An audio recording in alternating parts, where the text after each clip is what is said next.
हमेशा तुष्टीकरण और लड़ाई की राजनीति करी है और कुछ भी नहीं। एक डॉक्टर रवि राय, ये एक सवाल तो है, आप कह रहे हैं कि ताला खुलवाया, फिर भी कांग्रेस पार्टी का कोई नेता खुलकर ये कहने की स्थिति में नहीं है कि राम मंदिर बना तो उसमें हमारा भी क्रेडिट है, क्रेडिट लेने में पीछे रहे। अब लोग ये तो सवाल पूछ रहे हैं कि इतना 70 साल मिला था तो क्यों नहीं ये मुद्दा हल करवा दिया। पूरी पार्टी, ये माइक बंद कर रखा आपने? नहीं माइक कोई बंद नहीं है। थोड़ा शांत हो जाइए। पूरी कांग्रेस पार्टी और इस देश के जितने संत महात्मा है, मैं भी संतों के साथ रहता हूँ अधिकतर, सब ने एक ही बात कही कि राजीव जी ने ताला खुलवाया।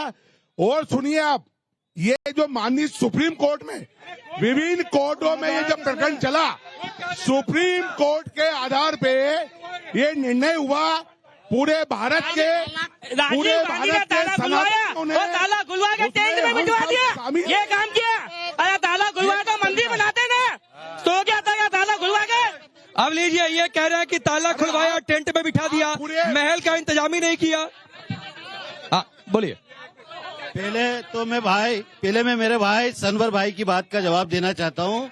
सनवर भाई ने आरोप लगाया कि कांग्रेस के लोग, तो मैं आपको ये बताना चाहता हूँ कि आदरणीय सनवर भाई जो कल तक खुद कांग्रेस ही थे, अपने स्वार्थ के कारण भारतीय जनता पार्टी ज्वाइन करी है। सनवर भाई खुद कांग्रेस ही थे, सनवर भाई को पहचान कांग्रेस ने दी है। पूरा परिवार भी कांग्रेस ही है। नहीं, लेकिन लोग सकते हैं, ये कुछ भी बोल सकते परिवार भी कांग्रेस ही, हमारे साथी है सब। हिंदुस्तान पूछिए।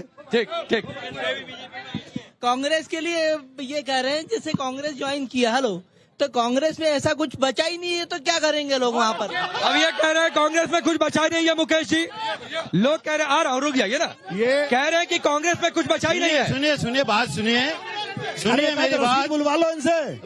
सनवर भाई की डर से गए, ये मुझे पता नहीं, कर कांग्रेस बुलवा लीजिए। कांग्रेस के एक कार्यकर्ता राजकुमार किरोल को डरा कर, धमका कर, उसकी प्रॉपर्टी को तोड़कर भारतीय जनता पार्टी में शामिल करा गया है। अरे अभी पूरा शहर जानता मुकेश है। भाटी जी सुनिए, अभी आपके दिल्ली कांग्रेस के अध्यक्ष ने इस्तीफा दे दिया है और बड़ी लंबी चौड़ी प्रेस कॉन्फ्रेंस कर दी है। अरविंदर लवली ने, आपको पता होगा। देखिए राकेश जी, अरे अकेले मोदी को हराने के लिए इतना बड़ा गठबंधन बनाने की क्या जरूरत थी? क्या ये कांग्रेस अकेले मोदी को हरा नहीं सकती है? अरे मेरे से क्या सवाल पूछेंगे, नेता से सवाल पूछिए। हेलो, ये सारे मुद्दे तो एक तरफ है, लेकिन मूलभूत मुद्दा तो अब आएगा कि ये जनता जो लोग हो ना, रोटी को तरस जाएंगे। बिजली के बिल जो अभी इन्होंने माफ करने का वादा किया है, लेकिन बिजली के बिल माफ नहीं करे, पेंडिंग रखे हैं। इस चुनाव के बाद में उज्जैन की जनता नहीं, पूरा भारतवर्ष की जनता इस बिजली के बिल। आप देखिए, मोदी जी ने बोला था कि हर गरीब के किसानों मजदूरों के 15-15 लाख रुपए आएंगे, आज तक आए क्या? गरीब मजदूरों ने लोन ले लिया। ये भाई साहब बोल रहे हैं कि नरेंद्र मोदी जी ने 15-15 लाख रुपए दिए, लेकिन ये देश की सुरक्षा के लिए। सुनो मेरी बात, आप बात काट रहे हैं, बात काट रहे हैं। नरेंद्र मोदी ने क्या बोला था? एक बात काट रहे हैं, इनको बोलो बात नहीं, एक करके, अरे एक करके। मध्य प्रदेश में सबसे ज्यादा माफियाओं के कब्जे हैं, उसकी जांच होना चाहिए, क्योंकि वो लोग काबिज हैं, कब्जा करके बैठे। सरकार इनकी। नरेंद्र मोदी ने कहा था कि जो 15 लाख रुपए हैं तो घुसमाटियां हैं, उनसे हम लेके आएंगे। गलत बात है। 15 लाख नहीं मिले, रोजगार नहीं मिला, बीफ बंद नहीं हुआ, गाय कटना बंद नहीं हुई, ठीक है, महिला सुरक्षित नहीं है, ठीक है, युवा को रोजगार नहीं है। अब आप किस नाम पे यहाँ पर वोट मांगना है, मुझे बताइए आप। और सनवर पटेल भाई साहब, मेरे हिसाब से एक बात है, क्या आप राम मंदिर के दर्शन करके आए हैं क्या? मैं जरूर जाऊंगा, आप जाएंगे कि नहीं? आप बताइए। की बात कर रहे हैं, अयोध्या के जो मेयर है उसके भतीजे ने, जब उनको पता लग गया कि राम मंदिर बनने वाला है तो कितनी जमीन अधिग्रहण होगी, वो सभी जमीन उन्होंने 5 लाख रुपए के रेट में कम लागत में खरीदी, और वही कम लागत में खरीदी हुई जमीन इन्होंने बड़े मुनाफे के साथ में बेची मंदिर समिति को। आप बताइए, आप बताइए। सबसे पहली बात, इंसानियत ही इंसान का सबसे पहला धर्म है, फिर गीता और कुरान का पन्ना खुलता है। 2020 में कोरोना जैसी भीषण बीमारी आई, हमारे यहाँ के सांसद लापता, विधायक लापता। अभी भी हमारा जो सांसद प्रत्याशी है महेश परमार जी, उन्होंने पूरे जिले में रेमडेसिविर बनकर जनता की मदद की है। रेमडेसिविर बनकर। सनवर पटेल जी रुकिए। सनवर पटेल जी, एक सवाल लोगों के बीच में है कि मुख्यमंत्री का ये क्षेत्र है, मोहन यादव यहाँ से, उसके बावजूद लोग कह रहे हैं कि नेता गायब हो जा रहे हैं। क्या आप कहेंगे इस सवाल पर? देखिए राकेश जी बहुत ही प्रशंसा की बात है। आज राकेश जी देश के प्रधानमंत्री नरेंद्र मोदी जी और मध्य प्रदेश के मुख्यमंत्री डॉक्टर मोहन यादव जी की डबल इंजन की सरकार और होता हुआ विकास, ये कांग्रेस के यहाँ के जो मेरे विद्वान भाई बैठे हैं, इनके पेट में दर्द कर रहा है, इनको हजम नहीं हो रहा है। मेरे मुकेश भाई ने कहा कि वो कांग्रेस के नेता रहे। मुझे याद है कि मैं 25 सालों पहले से विद्यार्थी परिषद से भारतीय जनता पार्टी में आया हूं। मेरी एक आध रसीद मुकेश भाई बता दे। मैं बताना चाहता हूं, उन्होंने बेरोजगारी की बात कही। मेरे एक विद्वान साथी ने चीन से जमीन की बात कही। अरे 36,000 वर्ग किलोमीटर, 36,000 वर्ग किलोमीटर जमीन नेहरू जी के राज में चाइना ने दबाई और नेहरू जी ने कहा कि हमारे बाल पर जिस तरह वहां पर कॉलोनी स्थापित करने लग गया चीन, वहां पर चीन की कॉलोनी बन रही है। आप उसमें कुछ में आपके विजय शंकर कहते हैं, आपके जयशंकर कहते हैं कि हम चीन से छोटी इकोनॉमी है, इसलिए हम चलाने में आज सिर्फ 3% चीन आप बातें करते हैं। आप चीन की जमीन बहुत दूर की बात है। आज 3 क्षेत्र की जमीन में घोटाला किसने करा? प्रधानमंत्री किसने करा?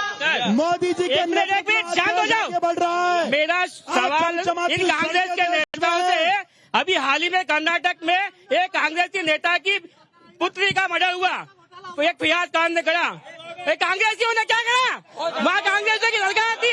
अगर मेरी बात सुनो, अगर ये हत्या योगी राज में होती ना, तो उसे जल तो उखाड़ देती योगी राज सरकार। कांग्रेसी ने क्या? बीजेपी 400 पार, बीजेपी 400 पार।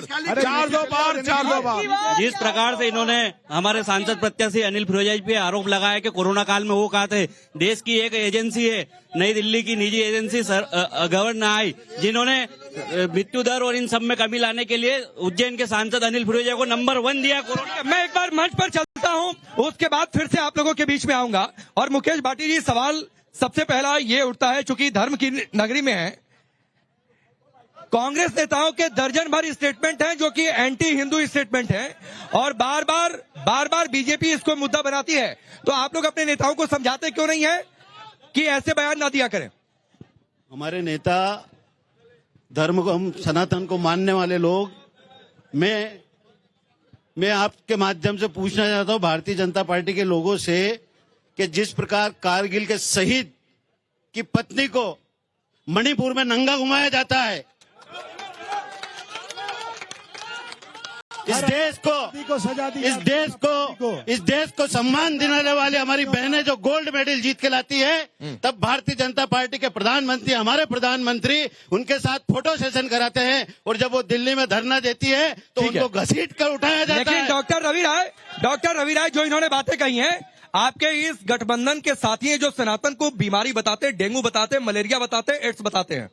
मेरा आपसे कहना है कि सारे बयानों को तोड़ मरोड़ के पेश करते हैं, और दूसरी बात, सारे बयानों को, आज राहुल जी के बयान को भी तोड़ मोड़ के, और अगर भारत की सर्वोच्च सत्ता में बैठा हुआ प्रधानमंत्री अगर बयानों को तोड़ेगा मोड़ेगा, तो भारतीय जनता पार्टी के निचले कार्यकर्ताओं से कोई अपेक्षा नहीं की जा सकती। दूसरी बात मेरी सुनिए आप, कि इस देश में 80 करोड़ लोग 5 किलो गेहूं लेने के लिए परेशान हैं। इस देश में सुनिए, क्या 5 किलो गेहूं से किसी का पेट भरता है भाई? क्या तेल नहीं लगता? मतलब आप चाहते हैं ये 5 किलो भी ना मिले? नहीं लगते। आप चाहते हैं ये 5 किलो भी अनाज ना मिले? आप ये सिर्फ नारा देते हैं, ये गरीबों के दुश्मन है कांग्रेस के लोग। जिसकी नगरी है, आप विग्रह में जिसकी नगरी है, आप भी ध्यान को मत तोड़े। मेरा आपसे कहना है, क्या 5 किलो गेहूं में किसी का पेट भरता है? ठीक है, सनवर पटेल जी ये कह रहे हैं 5 किलो से क्वांटिटी बढ़ा दी अनाज की। गरीबों के दुश्मन है राकेश जी। कांग्रेस ने सदैव सिर्फ नारा देने का काम किया है। गरीबी हटाएंगे, किसने नारा दिया था? इंदिरा गांधी जी ने। गरीबी हटाई? नहीं हटाई। देश आज नरेंद्र मोदी जी गरीबी हटाने का काम कर रहे हैं। बेरोजगारी की दर मात्र 3% है। कांग्रेस 30% होती थी।